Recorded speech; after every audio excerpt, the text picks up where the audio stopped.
Hello dear students, this is Bhagyashree Wankhede from Electronics and Telecommunication Department, NIT Polytechnic Nagpur. Welcomes you all for the lecture number 1 of the control system.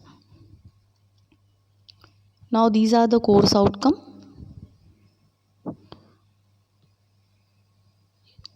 With this topic, the course outcome 3, that is test the performance of various types of controllers, is the course outcome for this particular topic. And here is the COPO mapping, that is CO3 is mapped with PO1, PO2, PO3, PO4, PO9, PO10. So we will see what are the learning outcomes of this particular topic. After completion of this topic, we will be able to draw and explain the given process control system, and we can describe the function of each block of process control system. अब हम देखेंगे कि आगे कि process control system यानी क्या होता है, प्रोसेस किसको कहा जाता है. So process is used to describe any condition natural और artificial by which a physical quantity is regulated. यानी एक ऐसी कंडीशन जो कि नेचुरल हो सकती है या आर्टिफिशियल हो सकती है, जिसकी वजह से एक फ़िज़िकल क्वांटिटी को हम कंट्रोल कर सकते हैं. और फिज़िकल क्वांटिटी कौन कौन सी हो सकती है, जैसे टेम्परेचर हो गया, डिस्प्लेसमेंट हो गया, ये जो है ये फ़िज़िकल क्वांटिटी है. और इनको कंट्रोल करने के लिए जो कोई कंडीशंस हम अप्लाई करते हैं उसको हम कहते हैं process. Process control system is defined as a regulating system in which the output is a variable such as temperature, pressure, flow, liquid level और pH.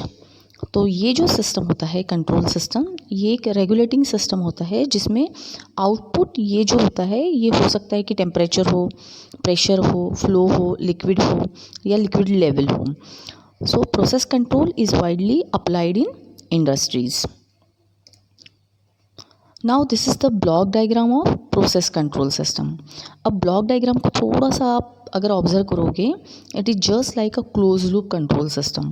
क्लोज लूप में क्या क्या होता था कि हम इनपुट देते थे, यहाँ पे एरर डिटेक्टर यानी समिंग पॉइंट होता है, जहाँ पे दो इनपुट आते हैं, एक हमारा रेफरेंस इनपुट और एक फीडबैक वाला इनपुट यहाँ पे आएगा.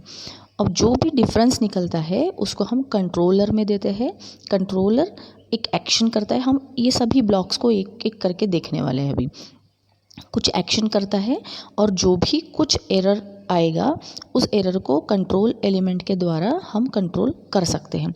फिर एक्चुअली हमारा मेन मकसद क्या होता है कि हमारा जो मेन मकसद होता है वो जो एरर आई हुई है उसको कैसे भी करके हमको न्यूट्रलाइज़ करना है और जो एक्सपेक्टेड आउटपुट है वहाँ तक हमें पहुँचाना है. तो जो भी कंट्रोलिंग एलिमेंट होंगे वो उसके बाद में उनके ऊपर एक प्रोसेस किया जाएगा. प्रोसेस करना यानी ही बहुत सारा सर्किटरी यहाँ पे होता है जो कि हमारे आए हुए सिग्नल पे पूरा प्रोसेस करता है. उसके बाद जो आउटपुट निकलता है that output is again measured. वो आउटपुट को फिर से मेजर किया जाता है और उस आउटपुट को वापस हमारे रेफरेंस इनपुट यानी सेट पॉइंट से वापस चेक किया जाता है. अब यहाँ पे मैं एक एग्जांपल देने की कोशिश करूँगी आप लोगों को. जैसे आप लोगों को एसी का वर्किंग पता है, हम रूम में या हमारे हॉल में एसी लगाते हैं, तो रूम का टेम्परेचर अगर बहुत ज़्यादा है तो अगर हमें उसको कूल करना है, हम क्या करते हैं, एसी का एक सेट पॉइंट सेट कर देते हैं. Suppose I have set it at 22 degree Celsius. मैंने 22 डिग्री पे सेट करके रखा है. तो ये हो गया मेरा रेफरेंस पॉइंट, यानी जिसके साथ मुझे हमेशा रूम का टेम्परेचर चेक करते रहना है.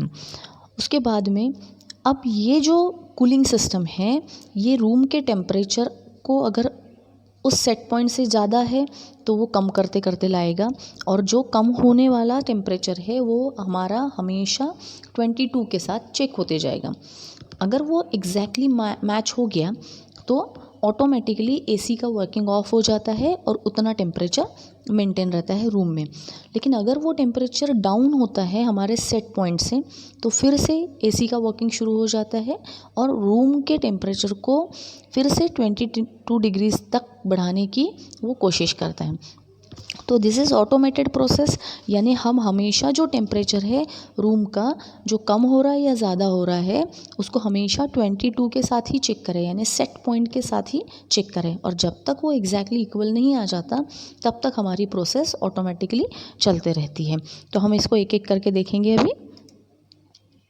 Now the block diagram of process control system. Any process control system consists of process or plant. Second is sensor or measuring element. Third is error detector. Fourth is automatic controller. Fifth is actuator और control element. अब हम एक एक करके ये जो block diagram के parts थे इनको हम देखेंगे।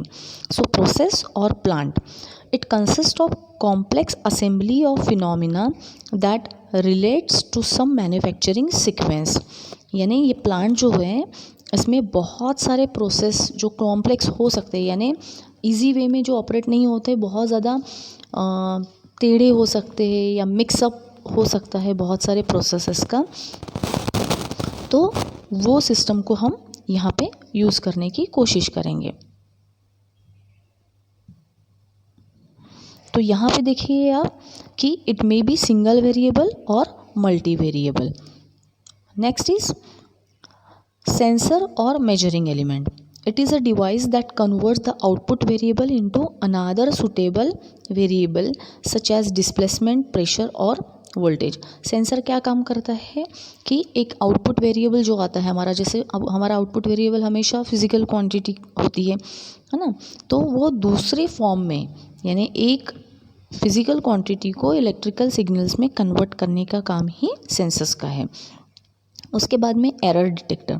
एरर डिटेक्टर ये क्या काम करता है, हमेशा जो फीडबैक वाला पाथ से जो सिग्नल आता है उसको रेफरेंस के साथ में, रेफरेंस यानी हमारा सेट पॉइंट, उसके साथ में हमेशा चेक करते रहता है।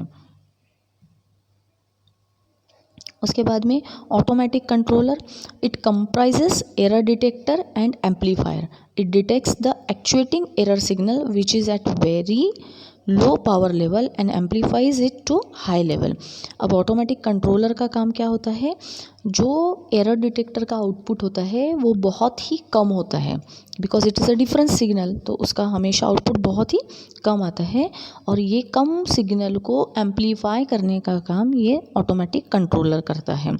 सो समटाइम्स इट डिफरेंशिएट और integrate the error signal to produce better control signal. इस एरर डिटेक्टर का और ऑटोमेटिक कंट्रोलर का काम ये होता है कि जो एरर सिग्नल आता है बहुत ही छोटा होता है नेचर में, उसको कभी कभी वो डिफरेंशिएट भी करता है या इंटीग्रेट भी करता है, सो दैट हमको एक बहुत ही अच्छा कंट्रोलिंग सिग्नल वहाँ पे मिले।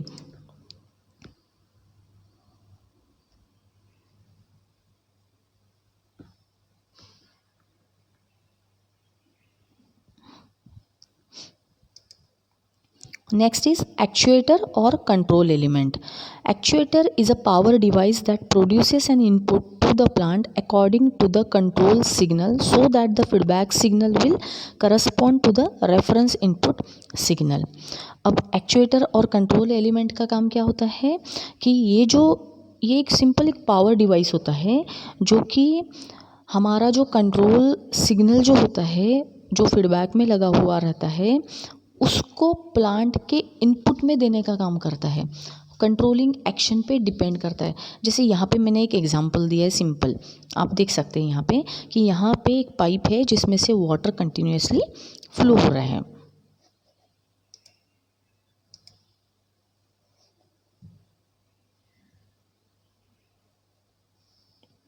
यहाँ पे देख सकते हैं आप कि यहाँ पे वाटर कंटिन्यूसली इस पाइप से फ्लो हो रहा है, यानी ये टैंक भर रहा है। लेकिन ये टैंक पूरी तरह से भर चुका है ये हमें कैसे पता चलेगा, और जैसे ही टैंक भरेगा ये पानी आना यहाँ से बंद हो जाना चाहिए। तो जैसे जैसे ये नल से पानी आते जाएगा टैंक में, ये पानी की लेवल बढ़ती जाएगी और ये जो बॉल लाइक स्ट्रक्चर है ये ऊपर ऊपर जाते जाएगा बिकॉज ऑफ लाइट वेट, और ये जैसे ही ऊपर जाएगा बिकॉज ऑफ दिस पुली, ये जो वॉल है ये बंद होते जाएगा।